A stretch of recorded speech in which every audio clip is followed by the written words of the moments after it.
seja Deus. Meus irmãos, cumprimento a todos com a paz do Senhor Jesus. Glória a Deus.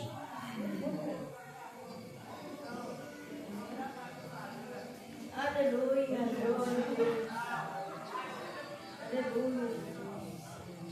Glória a Jesus. Oh, aleluia, glória a Deus. Abra as nossas Bíblias em 1 João. Ou melhor, segundo o Evangelho segundo escreveu João, capítulo 1. glória a Deus. Glória a Deus.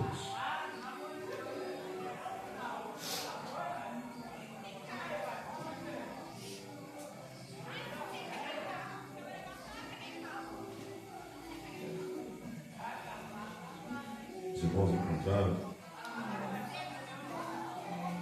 O Evangelho segundo escreveu João, capítulo 1, que nos diz assim a palavra do Senhor.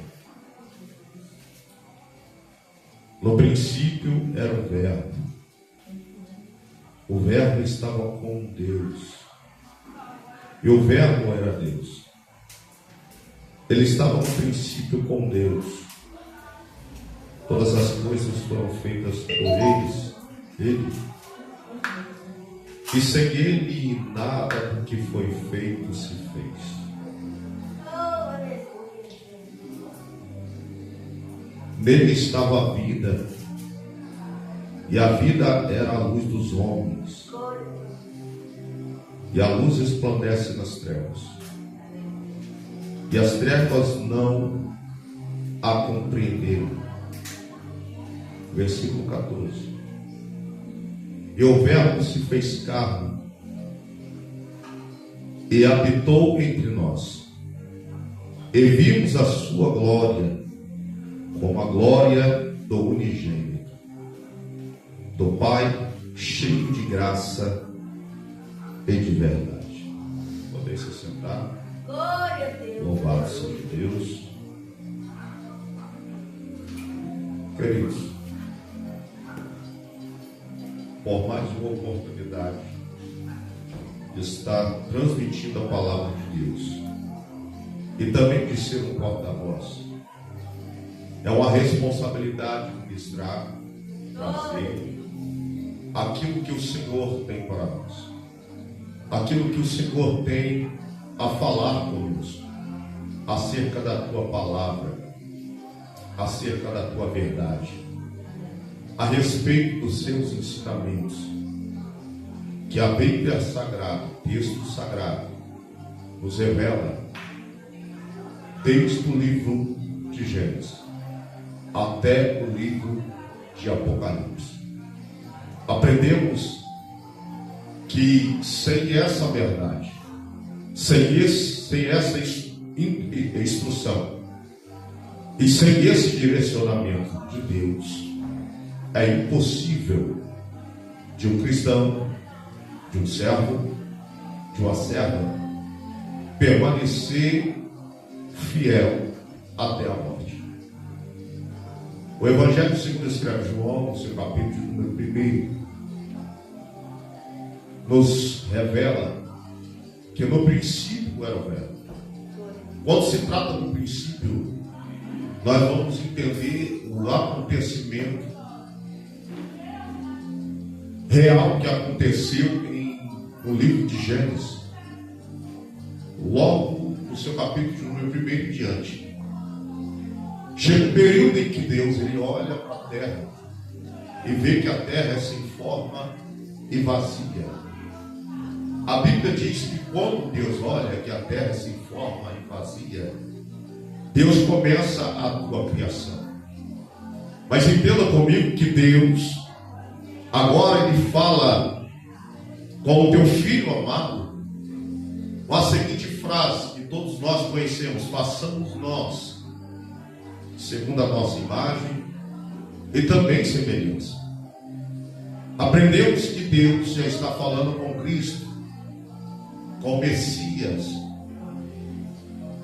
para que pudesse fazer a imagem e a semelhança de Cristo, a semelhança de Deus. Eu penso para dizer que lá no princípio era o verbo. Lá no princípio era simplesmente o verbo. E o verbo traduzido para a nossa linguagem, para o português, significa palavra. Antes era só a palavra sendo manifestada no meio do povo, na época e no livro da lei. O que me chama a atenção é que quando o povo ali passava por situações diversas, dificuldades, o povo estava com o verbo, a palavra de Deus. E o que também me chama a atenção é que agora João está dizendo que no princípio era o verbo. E o verbo estava com Deus. E o verbo era Deus. Ele estava no princípio com Deus. E todas as coisas foram feitas por Ele. E sem Ele nada do que foi feito se fez. É bem notório que quando analisamos a Sagrada Escritura, nós vamos ver a importância de estarmos pautados no que a palavra de Deus está nos instruindo. João está dizendo agora que no princípio era o verbo. Aqui João está querendo trazer para nós, no tempo atual, a respeito dos falsos ensinamentos. Os falsos ensinamentos que tiram, que tentam abafar e matar a verdade da palavra.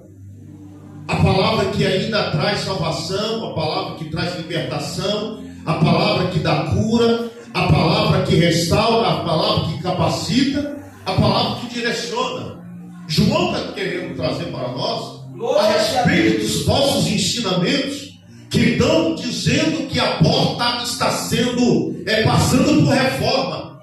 Mas Lucas escreve em tua carta, em tua mensagem, dizendo que a porta ainda é estreita e largo é o caminho que leva para o inferno. Então a palavra está sendo revelada, a palavra está sendo anunciada. O que também me chama a atenção é que João está dizendo que o verbo se fez carne. O verbo está no meio de nós. Esse verbo, ele é considerado como o segundo Adão. Pelo primeiro Adão perdemos o paraíso e não podemos entrar no paraíso para receber aquilo que Adão recebeu lá. Mas através do segundo Adão, nós não vamos herdar o paraíso, nós vamos herdar a nova Jerusalém, aquele lugar que está sendo preparado. Não, talvez você ainda não entendeu. No paraíso tinha muita coisa boa, mas só que lá na Nova Jerusalém, o Senhor já está dizendo para nós: eu vou preparar lugar, eu vou preparar lugar. Lá não vai precisar nós chegarmos lá, cercar um pedacinho de terra para que possamos construir uma casa.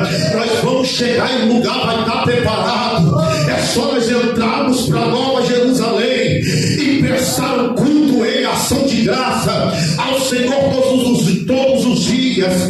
Esse culto não vai ter fim, esse culto não vai ser enfadante, esse culto não vai ser um culto como de costumes que nós vemos por aí, um culto onde já não se verá mais a glória de Deus, onde não vemos mais a presença de Deus, mas vai ser um culto onde nós vamos estar com o Pai, nós vamos celebrar com Ele, nós vamos adorar ao lado dele e Ele vai ser glorificado sobre as nossas vidas. É por isso que Isaías, e eu não canso de dizer isso aqui, é por isso que Isaías está dizendo que ele viu os anjos adorando, dizendo: Santo, Santo, Santo, Santo és o Senhor dos exércitos, e toda a terra está cheia da tua glória. É por isso que Isaías está declarando. Quem sabe aqui embaixo o culto acaba após a bênção apostólica, vamos para casa, e chegando em casa passamos por provação, passamos por humilhação no local de trabalho, no meio da nossa vizinhança, até mesmo no meio da parentela, e começamos a murmurar: mas os anjos lá em cima estão dizendo: Santo, Santo, Santo és o Senhor dos exércitos, e toda a terra está cheia da tua glória. E quem sabe passamos por situações financeiras que tentam nos paralisar, que tentam nos envergonhar, mas lá em cima o Senhor está dizendo ainda que os anjos ainda estão adorando: Santo, Santo, Santo és o Senhor dos exércitos, e toda a terra está cheia da tua glória. Quem sabe no meio da nossa parentela, ou até mesmo dentro de nós, tem pessoas que estão enfermas, e também possamos estar enfermos, murmuramos e perguntamos, assim como falaram para o Senhor: aonde está este Deus que eu sirvo? Mas lá em cima ainda os anjos ainda estão adorando, dizendo: Santo, Santo, Santo és o Senhor dos exércitos, e toda a terra está cheia da tua glória. Vai ser lá em cima, varão, vai ser um culto onde não vai ter fim. A adoração vai ser uma só, a adoração vai ser contínua, a adoração não vai ser momentânea. O pastor lá em cima não vai dar a bênção apostólica, não vai ter fim, não vai precisar mais se preocupar de todo culto estar com uma roupa diferente. A festa que vai acontecer lá não é uma festa como a festa do círculo de oração, uma festa de jovem, a festa da mocidade, a festa de congresso de varões, aonde muita gente discute por causa de vestimenta. A Bíblia vai dizer que nós vamos vestir a vestimenta que Ele separou para nós. É uma vestimenta alva como a neve, não vai ter mancha, não vai ter mancha.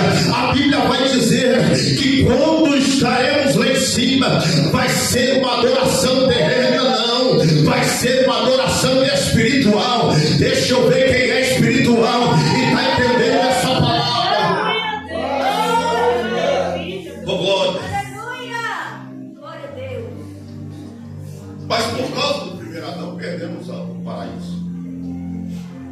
Mas sabia que tem muita gente, missionária, que está querendo ir para o paraíso que Adão deixou. Mas quando a promessa de Jesus vou preparar lugar. E Paulo viu no terceiro céu, e ele viu a nova Jerusalém. Revelação de Deus. E tem muita gente que está querendo ir para o paraíso. Se quiser ir para o paraíso, vai ser difícil entrar, porque tem uma espada inflamada, e os querubins estão lá fazendo a guarda do paraíso. Glória a Deus. Ninguém entra, Glória a Deus. ninguém passa para dentro do paraíso, a não ser a Jesus, e a não ser a Deus, e também o Espírito Santo.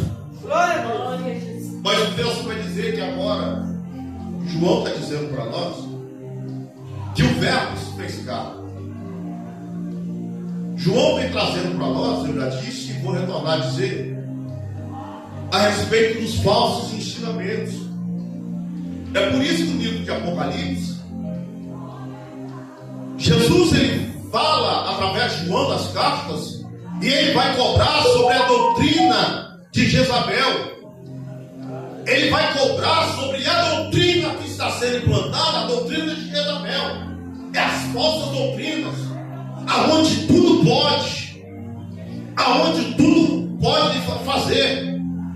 A pessoa pode ir para o baile, mas quando chegar no dia de culto, está no culto, pegando o microfone e adorando. A doutrina de Jezabel é aquela que a pessoa pode chegar em um estúdio de tatuagem, fazer tatuagem no corpo e ir continuar a vida adorando. A doutrina de Jezabel é aquela aonde está tirando os princípios de Cristo. Mas você pode dizer para quem está mais perto de você: a porta não será reformada, ainda é estreita. O texto diz que agora João está dizendo que e a luz resplandece nas trevas, e as trevas não compreenderam. Jesus é a luz do mundo. Ele veio para nos salvar, libertar. Ele veio para nos purificar e transformar as nossas vidas por completo. Mas essa transformação é espiritual e também física. não tem como ser transformado fisicamente, e se o espírito não estiver transformado. Porque quem olha do lado de fora vai ver uma beleza exterior, mas Jesus olhando para dentro, ele vai ver algo interior. O que condena o homem e a mulher não é o que está por fora, é o que está por dentro. Falso pensamento, a ira, rancor, raiva, ódio, avareza e entre outras coisas. Mas Jesus já está dizendo que ele é a luz. Mas quem é esse Jesus? João diz no seu capítulo de número 8, verso de número 12,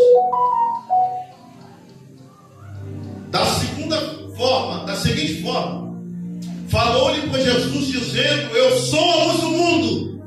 Quem me segue não andará em trevas, mas terá a luz de vida. Glória a Deus. Quem é esse Jesus? Esse Jesus, o próprio João está dizendo: eu sou o bom pastor e dou a vida pelas minhas ovelhas. Mas ele também diz: eu sou o bom pastor e conheço as minhas ovelhas, e por elas eu sou conhecido. Mas quem é esse Jesus que nós pregamos e anunciamos e falamos a respeito do que ele tem para dizer, tem para fazer para nós? Capítulo 15 de João vai dizer que eu sou a videira verdadeira e o meu pai é o lavrador. A videira verdadeira. Mas também quem é Jesus? Jesus, capítulo de número 4, no versículo de número 14, ele está em cenário agora na beira do tanque. Mas aí ele fala assim: mas aquele que beber da água que eu lhe der, nunca terá sede, porque a água que eu lhe der se fará nela uma fonte de água que salta para a vida eterna. Mas tem gente que ainda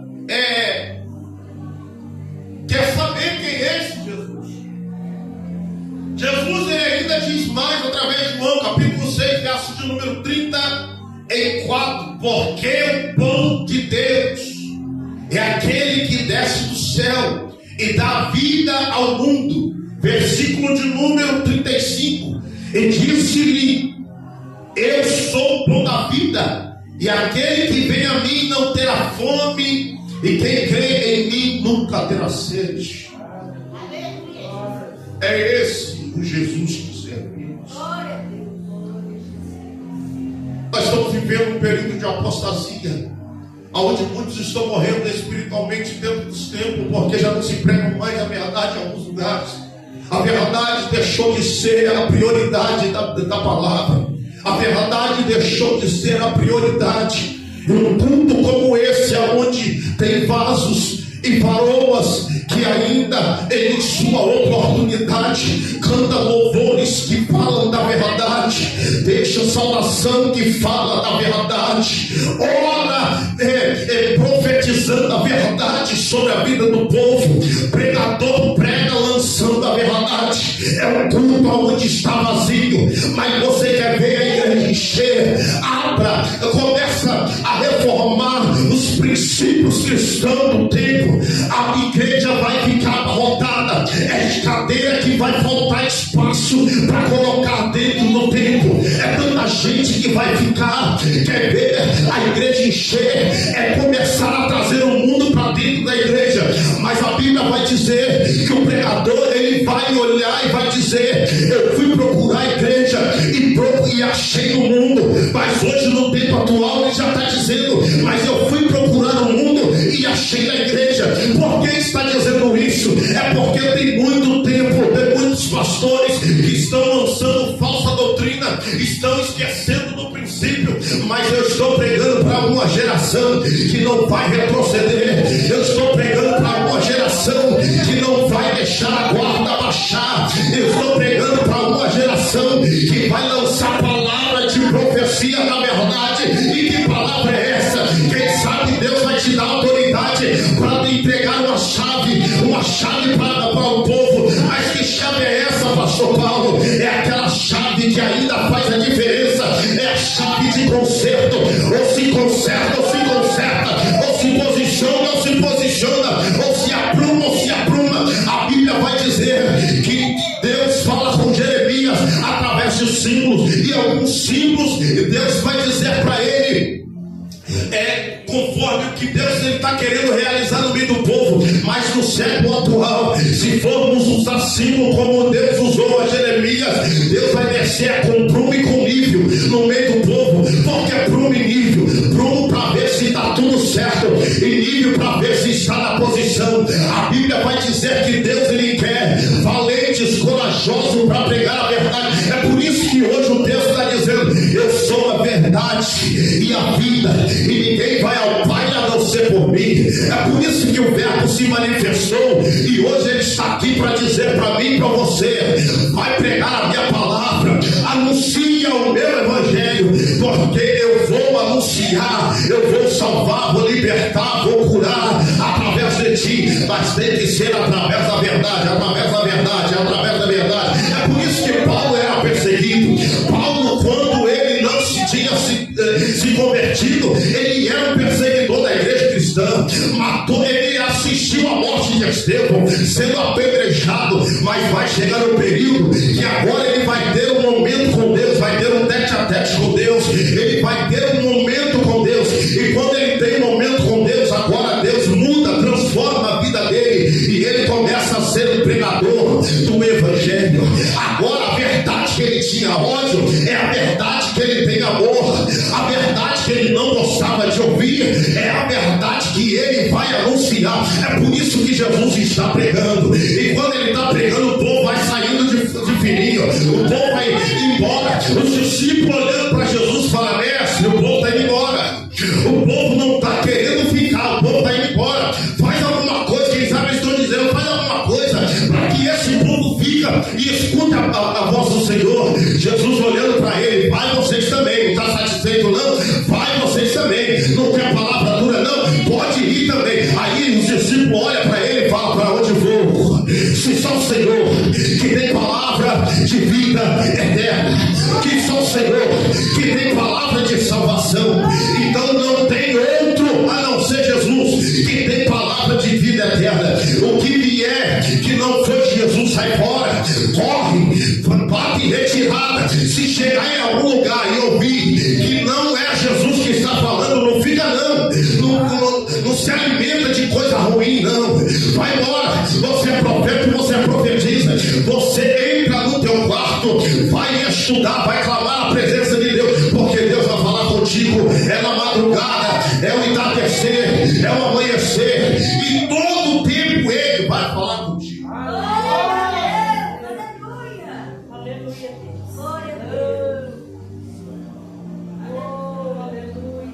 Mas pastor, por que você está falando isso? Você lembra quando o profeta está lá no monte? Está lá, ele invoca uns 800 profetas. Fala aí, ó, chama aí o seu Deus, manda ele descer com fogo aí, ó. Era mais de 800 contra 1. E eles se retalham e fazem a zorra toda. Mas o que está na verdade, primeira coisa, ele vai arrumar o altar. Ele pega pedra sobre pedra, arruma o altar, modela o altar, tudo bonitinho de novo, coloca a oferta e vai colocar água. Mas espera aí, como é que fogo vai pegar se está tudo molhado? Não é assim. Como é que o fogo vai pegar se está tudo molhado? Tenta imaginar comigo que coisa de louco que está acontecendo ali. Se fosse no tempo atual para pegar fogo, para quem gosta de fazer um churrasco aqui, se for para pegar fogo, você vai botar o quê? Álcool, né? Você vai jogar água no carvão?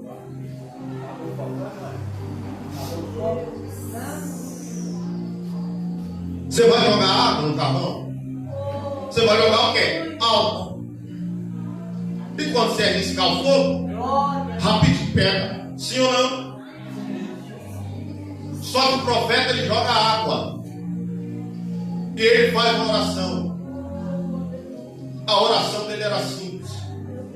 Quem sabe a oração dele era: Senhor, eu não posso fazer nada, mas o Senhor pode. Mostra que o Senhor é Deus para esta nação. Manda fogo do céu. E cai fogo do céu e incendiou o altar. Mas olha para cá. No tempo atual, o altar não é só isso. O altar é isso. Glória a Deus. Aleluia. Pastor, o altar é o coração? Não. O altar é eu. Glória a Deus. Aleluia, Jesus. Se o altar não tiver em ordem, a presença não habita nela. Então temos que colocar o nosso altar em ordem. O nosso altar tem que estar em ordem. Temos que colocar lenha nesse altar, porque o fogo que vai queimar é o fogo do Espírito Santo. Levítico vai dizer no capítulo 6, no versículo de número 12: fogo arderá continuamente sobre o altar e não se apagará. Essa chama, pastor, não é uma chama que quando vamos fazer um churrasco ou quando vamos fazer aquela bela comida na lenha. Esse fogo aqui não tem fim. Esse fogo aqui queima o dia, queima a noite, queima a tarde. Esse fogo aqui queima continuamente. Esse fogo aqui não tem hora para acabar. Esse fogo do Espírito Santo, ele não tem prazo de validade. Esse fogo do Espírito Santo não tem ninguém que vai conseguir parar. Esse fogo do Espírito Santo, ele não tem palavras contrárias que vai fazer parar. Esse fogo do Espírito Santo, varão, não tem Satanás que vai parar. Esse fogo do Espírito Santo não tem tristeza, não tem problema, não tem dificuldade, não tem opressão, não tem batalha que vai conseguir parar. O fogo do Espírito Santo, ele vem de cima para baixo, não vem de baixo para cima. O fogo do Espírito Santo, ele vem para incendiar. Eu quero ver quem está sendo incendiado pela glória de Deus sobre este lugar.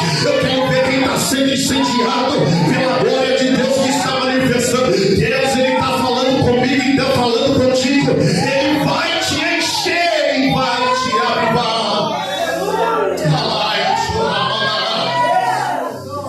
Meu Deus, meu Deus, a verdade, Jesus é a verdade. É por isso que ele fala que ele é o caminho, a verdade e a vida. Por que ele fala que ele é o caminho, a verdade e a vida? Porque tem vários caminhos. Tem vários caminhos. Mas o Senhor, ele simplesmente ele nos mostra somente um caminho, a verdade.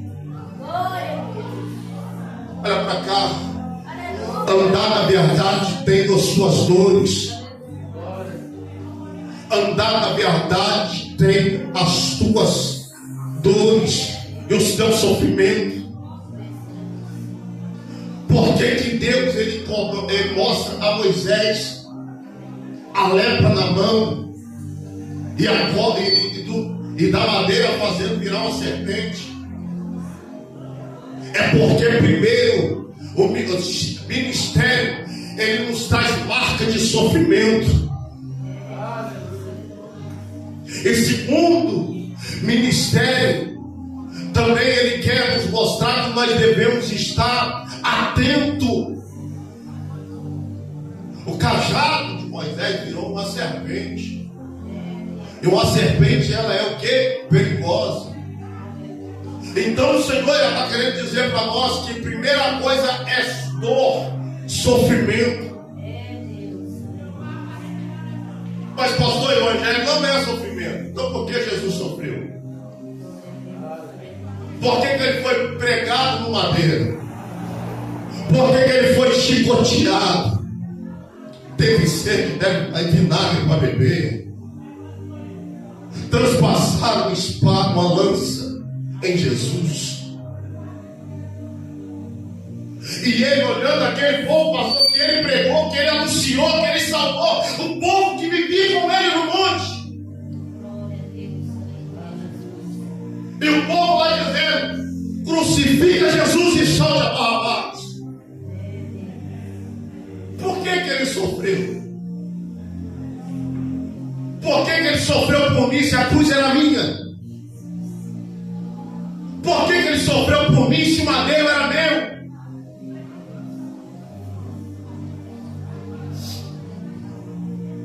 Irmãos, alguns historiadores vão dizer que aquele madeiro, ele pesava cerca de quase 150 quilos. O caminho que Jesus percorreu é um caminho curto. Mas você consegue percorrer daqui na praça com um saco de cimento nas costas? Vazio, sim. Agora, 3 sacos de cimento nas costas. O madeiro não era a cruz completa, era só a madeira. Uma haste. E Jesus carregando. Mas olha para mim, entenda isso aqui comigo. Não foi só carregar o madeiro. Enquanto ele carregava o madeiro, a chicotada batia no ombro.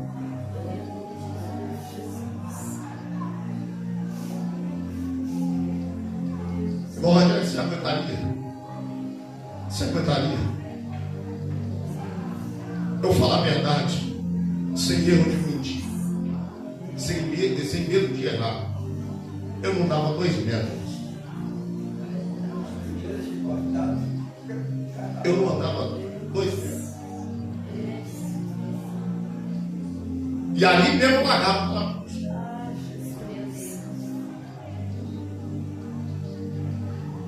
Imagina só Jesus olhando para baixo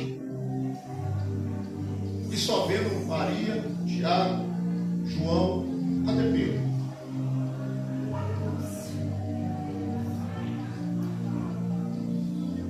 Judas já se foi.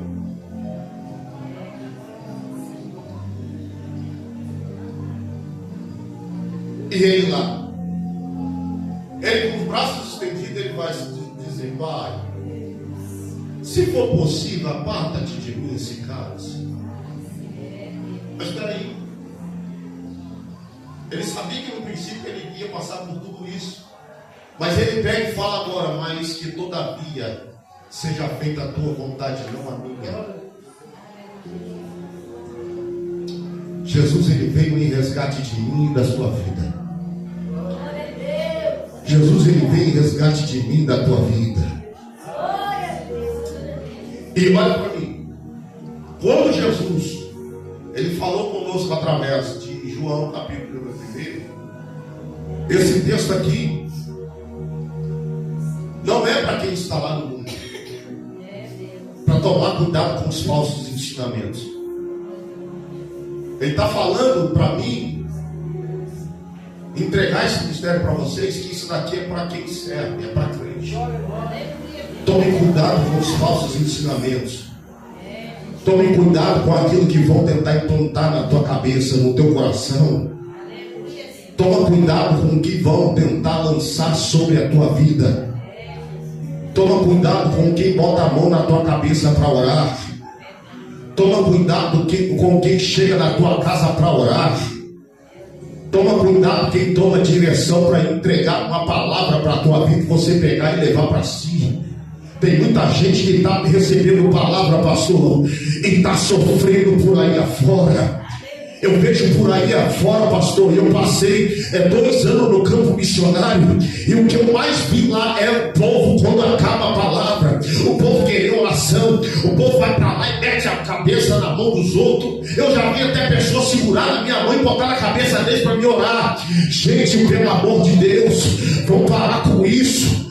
Vamos tomar cuidado com quem colocamos a nossa cabeça para orar, a quem deixamos tocar a nossa cabeça. Aqui é um canal para receber aquilo que Deus ele tem para a nossa vida. Olha para mim, quando Deus ele vai te separar para o ministério, Ele não vai ungir os seus pés, Ele não vai ungir a tua mão, Ele não vai ungir o teu corpo, Ele vai ungir a tua cabeça. É por isso que Arão está dizendo: unge a minha cabeça com óleo e o meu cálice transporta. É por isso que Davi está dizendo: Senhor, eu estou aqui, mas prepara uma mesa para mim na presença dos meus inimigos. Unge a minha cabeça. Nós temos que tomar cuidado com os falsos ensinamentos que estão dando por aí. Tem lugar que não te cabe. Tem lugar que não é para você ir. Eu já fui chamado para pregar em eventos, pastor, lá em Minas Gerais, e eu começar a passar mal um dia, e eu dobrar meu joelho e falar com Deus: Pai, se for para mim ir, o Senhor faz alguma coisa. Aí recebi ligação lá do evento: o rapaz do carro está indo te buscar. E quando chegar no meio do caminho, o carro do cara que era novo bateu o motor. Eu falei: Senhor, muito obrigado, não é para mim, lá no carro. Aí depois eu fiquei sabendo por quê. O obreiro, o evangelista da casa, ele coordena 4 bocas de fundo na região de Contagem.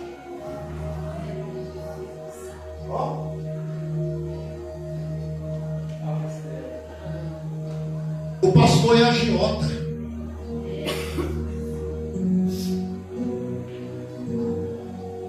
O pastor é agiota. A missionária da casa tem um bar. E nos final de semana, sexta e sábado, que não tem culto lá, funciona um forró lá no bar. Então nós temos que tomar cuidado com isso aí. Estenda a mão para o céu. Feche os teus olhos. E recebe essa palavra. Tem lugar que não é para você ir. Deus vai revelar que não é para você ir. Mas vai ter lugar que é para você ir só uma vez. É para falar, sair, bater o pé e tchau, obrigado. Coloque o pé. Aleluia, meu Deus. Glória a Deus. Então, eu vi muita coisa no campo missionário. Eu aprendi muita coisa. E Deus ele me fez entender que a preocupação sobre a verdade da palavra. A palavra ela tem que ser pregada. É por isso que tem louvores que revelam sobre essa verdade. Louvores de aspiração, como as irmãs do Círculo de Oração cantam todos os cultos. Harpa, que nos traz a revelação, uma inspiração enviada por Deus. Aleluia. Aonde que dentro da harpa não tem aquele combate, pastor. Se o pastor faz um louvor, eu tenho que fazer um louvor melhor do que dele. O meu tem que bombar. Eu tenho que tirar ele da plataforma. Não.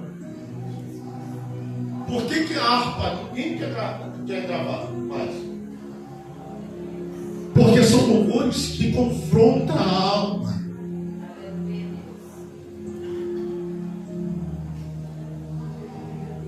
Vê se alguém quer pegar o louvor da harpa e cantar. Com cego andei perdido, vaguei.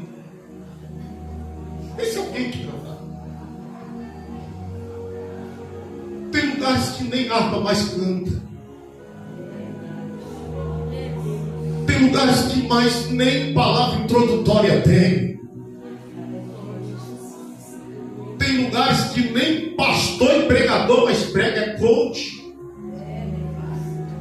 Tem lugares que não dão oportunidade para as irmãzinhas do coque mais, porque tem ministério de louvor.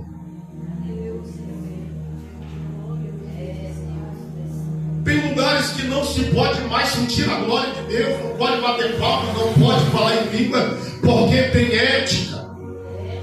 Mas eu carrego a ética para mim, varão, como está escrito no Aurélio. Ética traduzido para nós, no Aurélio, é adaptando-se ao ambiente. Se eu estou num ambiente pentecostal, tem que ser pentecostal. Se eu estou num ambiente fervoroso, eu tenho que ser fervoroso. Se eu estou num ambiente avivado, eu tenho que estar avivado. Se eu estou num ambiente onde tem pessoas que oram, que buscam pagar preço, eu tenho que também pagar um preço. Eu tenho que entrar na brecha junto com eles, senão eu fico para trás. Se eu estou num ambiente onde o povo marcha e entrega a profecia, eu tenho que dar lugar, deixar Deus falar e quebrar aquele costume. Não vai escandalizar, não escandaliza não. O que escandaliza é o que está acontecendo por este mundo afora. É essa prostituição que está acontecendo aí dentro das igrejas, é essas coisas que está acontecendo aí pro lado de fora. Isso aí escandaliza. Ministério de verdade é coisa de doido, mas eu aprendi na Bíblia que mais vale um doido na presença do que um sábio sendo conduzido para o inferno. Vamos orar. Vamos orar. Senhor Deus, diante da tua presença, Pai, nos encontramos na tua casa, Senhor, para te adorar, para te bendizer, glorificar, te exaltar por tua grandeza, porque o Senhor é bom e a sua benignidade dura para sempre. Senhor, e neste momento, Deus querido, a tua palavra foi semeada, falou comigo, porque primeiro ela corta aqui para depois cortar lá embaixo. Senhor, eu estou sentindo, ó Deus querido, o peso dessa responsabilidade. E também, Senhor, Deus querido, se deu a chibatada na igreja, quem apanhou primeiro foi eu. Quem apanhou primeiro foi eu. Eu estou sentindo isso, Pai, na minha cara. Então que o Senhor, ó Deus querido, venha manifestar todos os dias até a consumação do céu. Aqui está suas profetizas, aqui estão os seus profetas, aqui estão separados para a tua obra. Estamos em pequena quantidade, mas são escolhidos do Senhor. Pai, aqui estamos, ó Deus querido, em pequeno grupo, mas eu aprendo que aqui estão os escolhidos. Pai, o Senhor já me fez contemplar grandes coisas, mas a maior glória está no meio do selecionado. A melhor glória, a melhor porção está no meio do selecionado. Quando o banquete está preparado, eu aprendo, ó Deus querido, onde tem pouca gente, mas sobra mais maná. E eu recebi, ó Deus querido, mais maná aqui hoje, através da tua palavra, junto com a tua igreja. Pai, em nome de Jesus Cristo, eu te agradeço e te exalto por cada vida presente e também por essa oportunidade. Continua falando com o teu povo. Pai, o pastor vai dar a bênção apostólica daqui a pouco, mas o Senhor, ó Deus querido, não vem fazer que esse culto venha se acabar dentro do nosso coração, dentro da nossa mente, dentro da nossa alma, que nós venhamos adorar no local de trabalho, que nós venhamos adorar em meio à nossa vizinhança, que nós venhamos adorar, ó Deus querido, dentro de casa, que nós venhamos adorar na rua, na padaria, no supermercado, na farmácia, aonde nós formos, ó Pai, que venhamos, ó Deus querido, deixar a marca da tua vitória. Pai, eu creio, ó Deus querido, que aqui está os escolhidos para uma grande obra. Então use teus filhos como instrumento vivo na tua obra, até ao dia da tua vida e do teu retorno.